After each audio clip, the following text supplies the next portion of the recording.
안녕하세요. 이번에 오랜만에 에너지 관련 영상에 대해서 좀 여러 찾아왔습니다.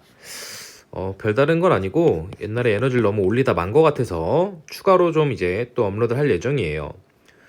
이때까지 기계 의무에서 기계 분야의 의무사항 중 1에서 3번까지만 했는데 이번 영상은 4번이랑 5번에 대해서 한번 해보려고 합니다. 먼저 우리가 에너지 절약 계획서의 의무사항 4번과 5번을 보면 사실 이 두 개는 전부 다 우리가 민간 건축물에는 적용이 되지 않는 공공 건축물에만 적용이 되는 내용이에요.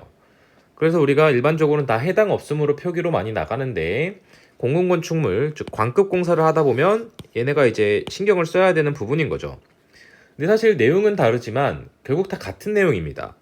4번 내용을 먼저 살펴보면 우리가 공공기관을 신축하게 되면 또는 증축이나 개축 등을 하게 되면 우리가 기계 부문, 우리가 이제 그 점수 이제 EPI라 그러죠. EPI 10번 항목을 0.6점 이상 획득하라고 돼 있어요. 그럼 10번 항목이 뭔지를 살펴보면 결국 우리가 전기를 쓰지 않고 냉방을 하라는 내용입니다. 이 내용이 이제 들어온 이유가 뭐냐면 아예 쓰지 말라는 건 아니고 우리가 냉방 용량이 총 100%라고 하면 우리가 이 중에 60% 이상은 전기를 쓰지 않고 설비를 구성하라는 뜻이에요. 그래서 우리가 여기서 이제 4번과 5번을 모두 알기 위해서 선행되어야 되는 내용들이 있는데 우리가 전기를 쓰지 않는 냉방 설비가 무엇이 있냐는 거죠. 제일 대표적으로 우리가 가스를 쓰는 설비입니다. 뭐 예를 들면 흡수식 냉온수기라던가 또는 또 제일 관급에서 소규모 뭐 학교 같은 거에 많이 설치되는 게 가스 히트 펌프죠. 우리가 일반적으로 쓰이는 히트 펌프는 대부분 전기 히트 펌프인 EHP인데 우리가 이제 가스 히트 펌프인 GHP를 섞어서 쓰던가 뭐 돈이 예산이 여유가 있다면 다 GHP를 주로 설치를 하고 있죠. 관급의 흡수식 냉온수기를 넣을 만큼 큰 건축물은 사실 되게 드문 경우입니다. 그래서 우리가 말은 이렇게 썼지만 이제 가스를 이용한 냉방 방식을 쓰라는 것과 그다음에 집단 에너지를 이용한 방식이 있어요. 집단 에너지. 집단 에너지가 뭐냐면 쉽게 말하면 우리가 쓸 수 있는 건 다 결국 지역 냉방입니다. 제가 이제 지역 냉방이나 난방 기초 원리에 대해서 올린 게 있으니까 보시려면 보시면 되고 그 다음이 이제 우리가 신재생 에너지를 이용한 거예요. 근데 실질적으로 우리에게 건축물을 사용할 때 공조부하, 즉 냉방부하는 매우 큰 부하이기 때문에 신재생 에너지만으로 이걸 만족하긴 굉장히 어렵습니다. 우리 신재생 많이 쓰는 게 원래 제일 많이 쓰던 건 태양광이고 그다음에 요즘에 좀 많이 쓰이는 추세가 이제 연료전지죠. 근데 이거 이제 발전량이 냉방을 때울 만큼은 안 돼요. 그래서 이런 문제가 또 있고 그다음에 소형 열병합입니다. 얘는 뭐냐면 쉽게 생각하면 얘 자체가 발전기예요. 근데 우리가 일반적으로 건축물에 넣는 아주 미니멀한 컴팩트 발전기 말고 그거보다는 꽤나 크고 또 우리가 말하는 발전소라고 말하는 플랜트에 있는 것보다는 많이 작은 나름 한 중규모 정도 되는 사이즈의 발전기입니다. 근데 얘는 결국 왜 인정을 해주냐면 이 우리가 직접 발전을 하게 되면 발전을 함으로 인해서 전기가 생성이 될 거고요. 당연히 발전기니까 전기가 생기는 거고 그 다음에 우리가 전기를 만들므로 인해서 우리 열이 나와요. 물론 열병합을 돌리는 애는 가스가 될 수도 있고 석탄이 될 수도 있고 다양한 연료가 있겠죠. 그럼 내가 직접 돌리면 이 열도 써먹고 이 전기도 직접 써먹는다면 효율이 굉장히 높다는 거죠. 우리가 그래서 이거를 종합 효율이라고 하고 발전 효율과 연료 효율을 모두 더하게 되면 효율이 높아지게 된다. 이거와 비슷한 일례로 우리가 애초에 그러면 전기를 왜 쓰지 말라 그러냐는 걸 보자는 거죠. 그래서 전기가 한번 볼까요? 그 발전소를 발전기처럼 그려보겠습니다. 터빈을 하나 그릴까요? 우리가 터빈에서 발전기를 이렇게 돌리게 되는데 우리가 생각을 해보시면요. 결국 이 발전기에서 전기가 생기면요. 우리가 바로 오는 게 아니고 실질적으로 우리가 뭐 승합을 해서 22.229으로 승합을 한 다음에 너무 못 그렸는데 얘네가 쭉 하나만 그리겠습니다. 단선으로 쭉 와서 우리가 그 흔히 이제 보는 뭐 송전탑 뭐 이런 거 이제 걸쳐서 이렇게 쫙쫙쫙 오죠. 우리한테 이제 오는 거죠. 그리고 얘가 또 도달을 해서 다시 한 가닥만 뽑아서 그냥 주상변압기라든가 전봇대라든가 또는 전기실에 들어와서 전압을 낮춰서 우리가 쓰고 있는 어떠한 부하에 R이라고 쓸까요? L이라고 쓰겠습니다. 우리 로드 해가지고 부하에서 사용을 하게 됩니다.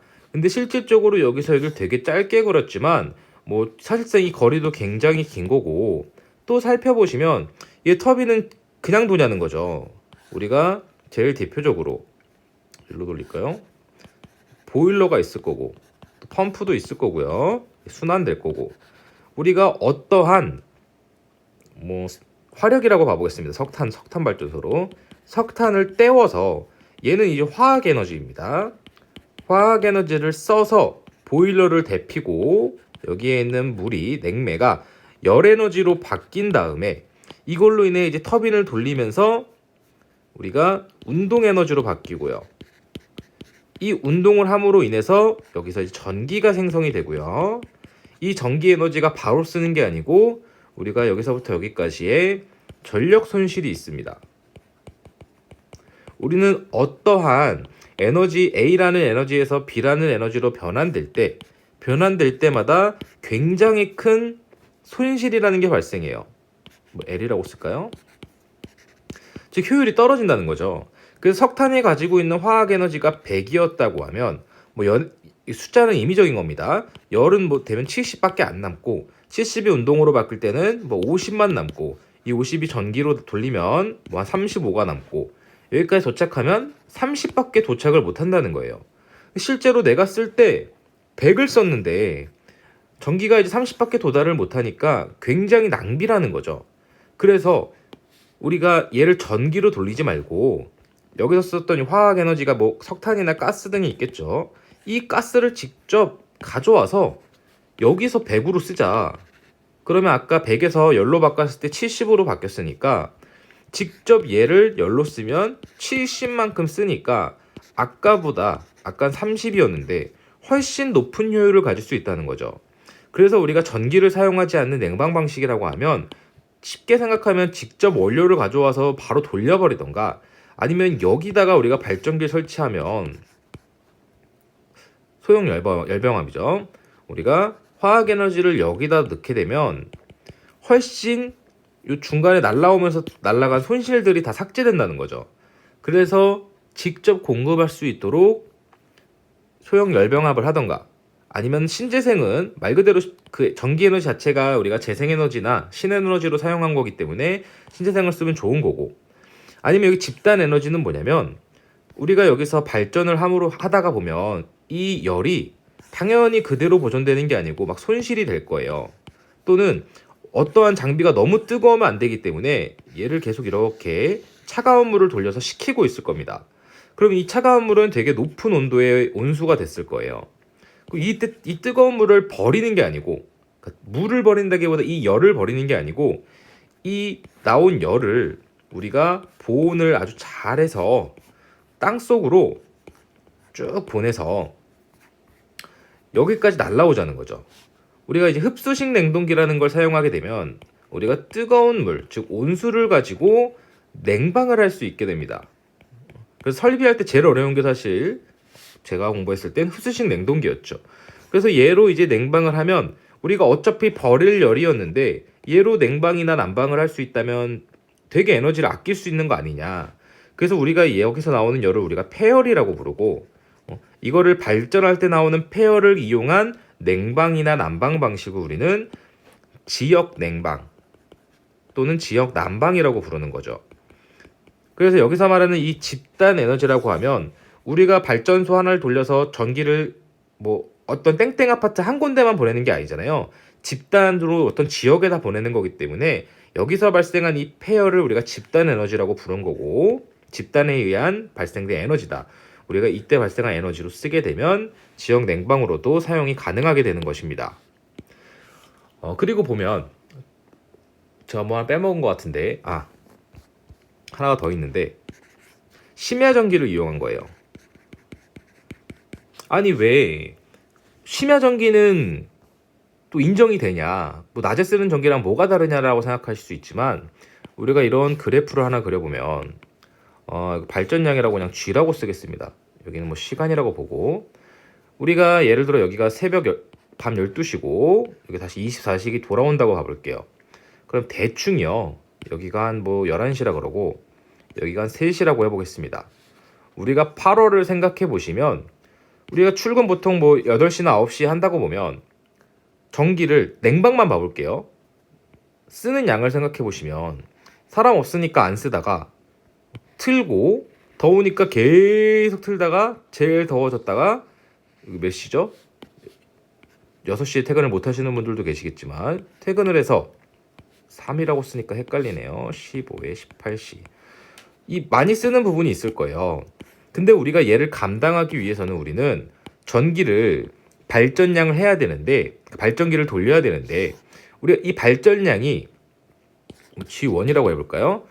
처음에는 되게 그 기저부하라고 해서 전기 쪽으로 넘어가는데 뭐 예를 들어서 제일 싼 애들로 계속 돌립니다. 그게 원자로예요. 우리가 원자로에서 계속 전기를 만들고 우리가 이렇게 계속 돌리는 것보다 꼭대기까지 올라온 이 부하를 물론 중간 부하라는 것도 있지만 이 피크 부하라고 하는데 중요한 건 우리가 발전소가 이 부하에 따라서 기동을 하고 안 하고를 할 수가 없는 거예요.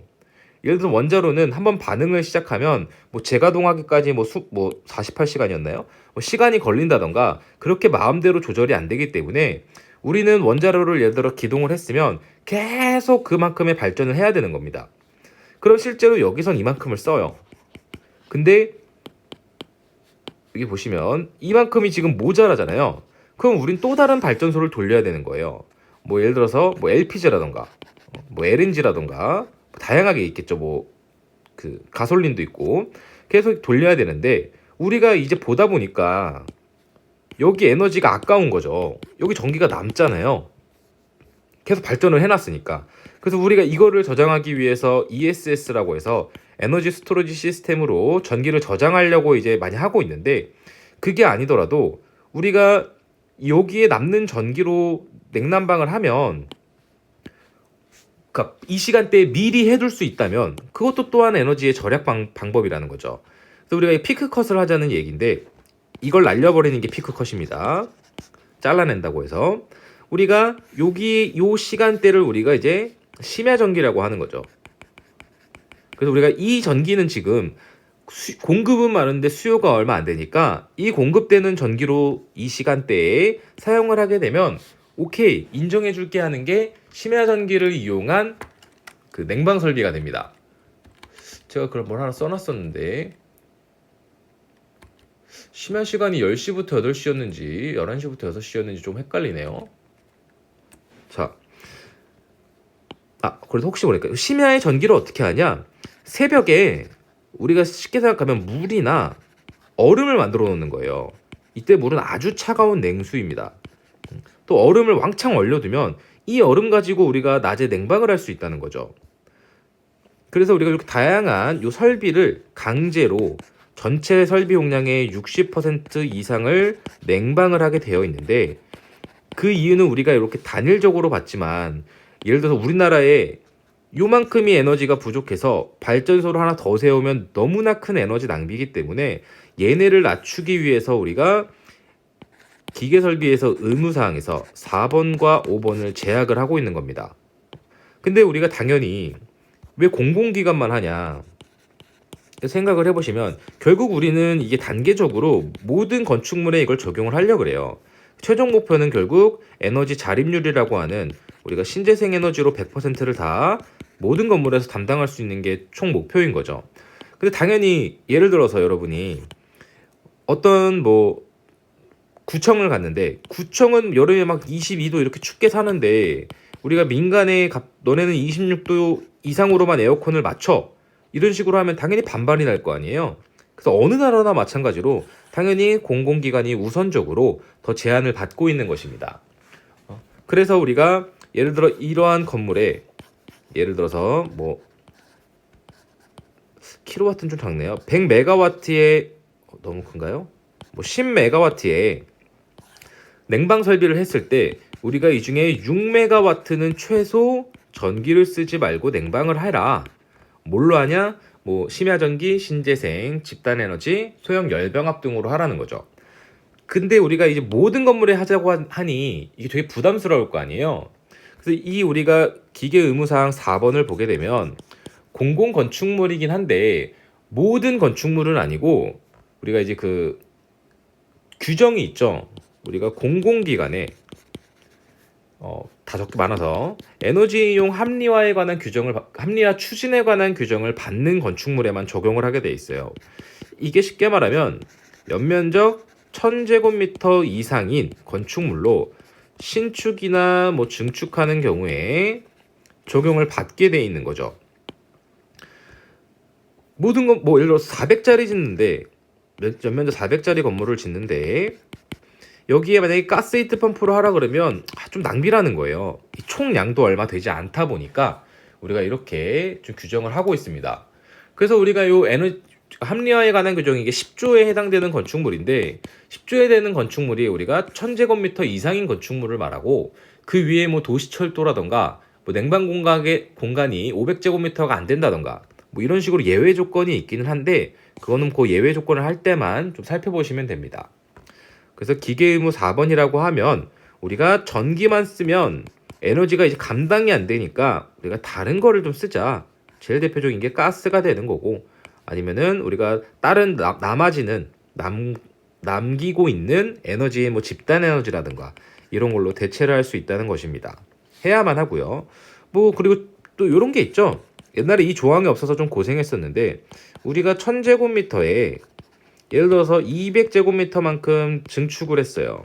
근데 200제곱미터에 관해서 얘도 냉난방이 뭐 예를 들어서 뭐 100kW였다.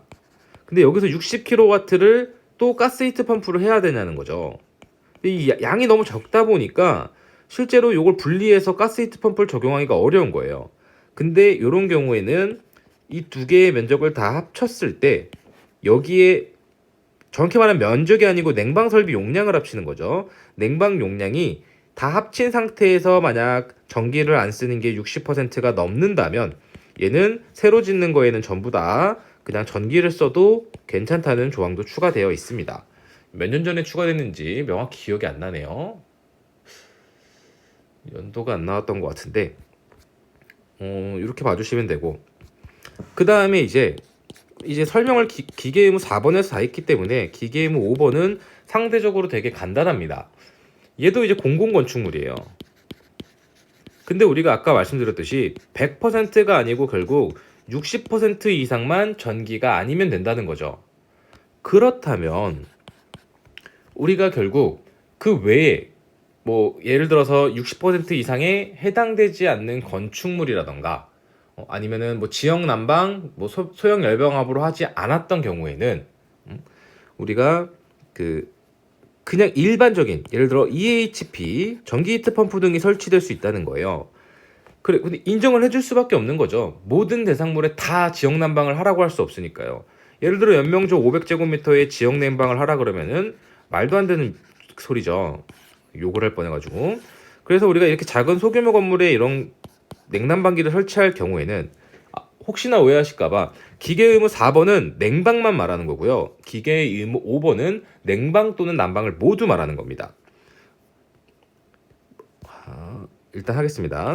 그럼 기계의무 5번에서 EHP는 우리가 그 기계 EPI라고 하겠습니다. EPI 점수로 성능 지표에서 1번이나 2번 부분에 0.9점 이상을 받게 돼 있어요. 요 1번과 2번은 살펴보시면 아시겠지만 무슨 내용이냐면 우리가 결국 어떠한 설비를 쓸 때 효율이 있다는 거죠. 뭐 가스를 쓰든 전기를 쓰든 상관없는데 우리가 이런 큰 중앙식 설비가 아닌 경우에는 대신 효율이 최소한 얼마 이상짜리를 써라. 그래서 우리가 제일 대표적으로 기타 설비에서 0.9점을 받으려면 에너지 소비 효율 등급 1등급 이상의 제품을 써줘야 되는 거죠. 니네가 전기를 쓰는 것까지는 오케이 해줄게. 대신 모든 제품을 아무거나 쓸 수 있는 건 아니고 효율이 일정 이상인 걸 써라. 그래서 뭐 가스라던가 뭐 기름 보일러 같은 거 쓰게 되면 뭐 효율이 90 이상이라던가 뭐 86 이상이라던가 이런 식으로 각각 그 어떠한 연료를 쓰냐에 따라서 0.9점을 받는 점수가 달라지게 되는 것입니다. 기계 의무 오버는 간단하죠. 그래서 우리가 결국 보면 공공기관뿐만 아니라 모든 건축물에서는 우리는 전기를 최대한 안 쓰려고 하고 있는데 또 상반되고 전기로 모든 걸 돌릴 수 있게 기술은 발전하길 원해요. 예를 들면 전기를 안 쓰려고 하는 건 방금 설명드린 모든 것이고 전기를 쓰려고 하는 애들은 전기차죠. 결국 우리가 환경오염 문제 때문인 건데 또 연료의 고갈에 대한 걱정인 거죠. 그래서 우리가 결국 신재생 에너지의 보급률이 다 올라가서 우리가 모든 거를 이제 뭐 예를 들어서 햇빛으로만 해결을 할 수 있다면 다 그걸로 전기를 만들어서 써야 되니까 우리가 전기에 대한 기술은 가지고 있지만 전기를 대체할 수 있는 전기량이 너무 사용이 많아서 당장 수급이 불안정한 경우에는 전기 에너지를 줄이려고 하는 거죠. 그래서 우리가 기계 의무 4번을 보면 제가 냉방 설비만이라고 말씀을 드렸는데 이게 왜 그러냐면 우리나라 난방 보통 뭘로 하죠? 다 도시가스 아니면 뭐 LPG 또는 기름 보일러로 하고 있죠. 유류 보일러라고 할 수도 있고 이게 이미 애초에 겨울에는 전기를 별로 안 써요. 물론 이제 그 우리 상가 건물이라던가 이런 데서는 우리 히트펌프로 다 전기로 쓰고 있긴 하지만 우리가 주택이라는 걸 사람이 어마어마하게 많잖아요. 그리고 다 그래서 우리가 일반적으로 요 가스나 기름 등으로 우리가 난방은 하고 있기 때문에 냉방에 관해서만 이렇게 제한을 받고 있는 것입니다. 그래서 아까 우리 발전량이나 사용량이라고 봐볼까요? 사용량을 보면 시간 우리가 예를 들어 여름에는 이렇게 전기 사용량이 올라간다 봐볼게요. 근데 겨울에는 뭐 밤에 많이 떼죠 심지어. 제가 이거 정확하지 않습니다. 이건 제 생각이라 애초에 우리 그 냉방 여름 때처럼 이렇게 높은 게 없다는 거예요. 뭐 높아봐야 뭐 예를 들어 이렇게 높아봐야 이 여름 때에 비해서 훨씬 낮기 때문에 우리가 겨울에는 전기 사용량이 상대적으로 적게 되고 그래도 낭비는 하면 안 되니까 우리가 전기를 많이 쓰게 되면은 여기 0.9조 이상의 고효율 제품을 쓰게 돼 있는 것이고 또 여름에는 애초에 고효율 제품만으로는 이 위에 첨두 부하를 줄일 수 없기 때문에 우리가 이걸 낮추기 위해서 다른 걸 하라는 거죠. 한동안 대표적인 게 빙축열이었는데 빙축열이 뭐 관리가 힘들어서인지 점점 작은 건물들은 다 GHP나 아니면 아예 애초에 흡수식 냉온수기 얘를 이제 가스 직화식으로 해서 많이 사용을 하고 있습니다. 이 정도면 다 된 것 같네요. 오늘도 감사합니다.